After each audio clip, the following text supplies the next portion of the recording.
Back with the clay breaking Breda. So how did it hold up? That's the big question. I brought a couple of shotguns to the trap range, but just shot all 4 rounds with this guy just to check.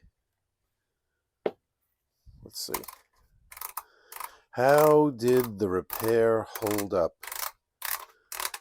That's what everybody wants to know.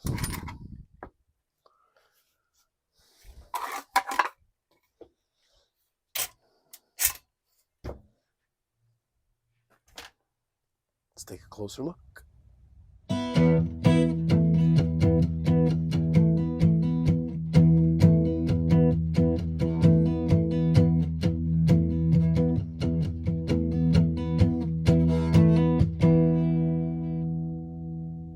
Milsurp Garage. All right, so it didn't re-crack. If that's what any of you were thinking it was going to do, it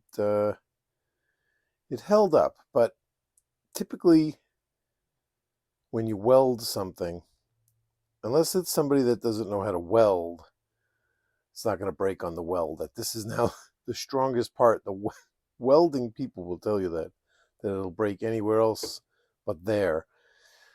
And I know that sounds like a kind of like a pompous kind of answer, but they mean what they say, because if a part is being stressed, and then by welding this, you actually make this part stronger. Well, you could see that it's thicker in that area. I mean, you're actually making that part stronger, but that doesn't necessarily mean that it's not going to fail somewhere else down the line.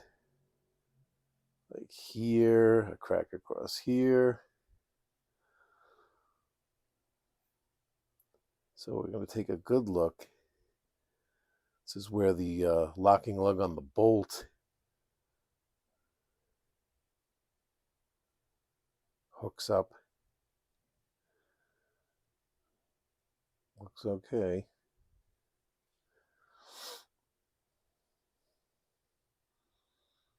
And don't be mad at me for it being dirty, because I didn't even clean it. I just pulled it out of the gun. It's the first I'm pulling it out of the gun right now. You can see on this close-up how important it is to keep this lubricated here. If there's ever a place for gun grease, and I hate gun grease just because it stinks, but if there ever was a place for gun grease, it's in this channel right here where this runs, for sure. I'll tell you, this barrel, and another spot to really check would be here. This is another spot where I could imagine cracking could start happening. But we're looking all right. We're looking good. This gun is definitely a candidate for a replacement of this spring here, this main spring right here. Because remember when I was showing you that sound of, can you hear that kind of like that ring that you hear right there? Listen up close, listen. Whoa, I just shot the magazine spring and the follower right out of there. Here, sorry about that. Listen to this. That sound, that ringing sound that you hear there at the end when I open it, is the sound that the receiver is going to make when the bolt hits the back. Now it's supposed to. I mean, unless it would be pretty weird if you had it set up exactly where the bolt never touched the back of the receiver but still managed to eject and pick up the next round. That would be pretty hard to do. But it shouldn't batter it. It shouldn't really beat it up. If that's ringing like a bell, like really loud, that's when you know you got a problem. And if you're just hearing that sound right there, just a little, that's as hard as it should hit. And if it's really battering it hard, your ear is right here. I mean, you're going to hear that. And when you hear that ring like that, that's when you know it's hitting too hard. Is it hitting too hard? I wouldn't exactly say that it's hitting too hard. No, I would say it's not, but I would say that it's on full brake right now, and I'm using, hold on, let me zoom out. So I'm using, here's what I used, the 4 rounds I just shot. All right, so I did 2 of these just because they're kind of mild. That's 1 ounce, 1180 is on the velocity on these. And I would kind of try to keep it in this range with this gun. I did a box of Peter's Papers. That's 7.5. That's an ounce and an ounce and an eighth. I really wanted to see the difference in the feel. The heavier shot might actually be better. I think heavier shot makes the bolt travel back not as hard. How that would happen, I don't know, but it just seems like the barrel's coming back. It's not coming back as hard with the ounce and an eighth. But it's definitely stepping it up a little bit in as far as, because you're still at you're even a little bit higher in velocity for more shots. So you're having a bigger explosion. Let's put it that way. And then the Evo, did the Star Evo number 8 shot at an ounce and an eighth. And same thing. Again, it felt like it was battering less, but I don't know. It could just be because it's a heavier load. It could be just transferring it to my shoulder differently. I sure wish there was a gauge to tell how hard the bolt was hitting the back of the receiver. But just in general, I would say that since it's at full brake and I'm using pretty mild stuff, I mean, I could be using powerful stuff. I have stuff that's like, almost 1,400 feet per second, ounce and a quarter loads. I mean, like that stuff's like, high brass kind of stuff. I wouldn't use that with this just because I know it would be battering it. You know what I mean? But I like to use some of that powerful stuff, the fast stuff sometimes. I like that, With this gun, no way. And since it's on full brake with this mild stuff, I would think that replacing the spring would probably be a good idea. It's not dead, but it's probably in the last 20% of its life. That's what I would say if I had to gauge it that way. That's what I would say. And that's it. Yeah.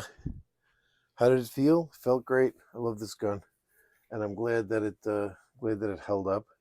I'm just gonna leave it apart because I gotta clean it now before I put it away. But yeah, the crack in the wood right here, it's whoa, it's not getting any bigger. It's staying the same. And the crack here, where is it? It's right across the top here.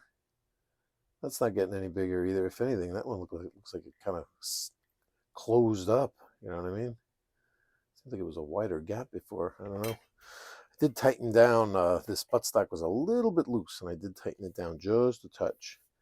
So I don't know, that might have brought the wood in just to hold it together a little bit better. Who knows? But I don't really see those cracks growing. Now it's repaired.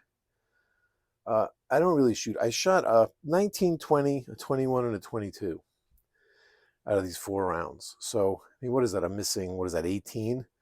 So I'm almost at like, what am I, like 80, 82%? Not great. I mean, that's not like a score is not knocking myself off my feet here. I'm not going to be like, this is never going to be one of my best shotguns to shoot as far as scores go. But something about it, I do love shooting it. I do love shooting it. And it feels good. It just feels good in my hands. It feels cool when I shoot.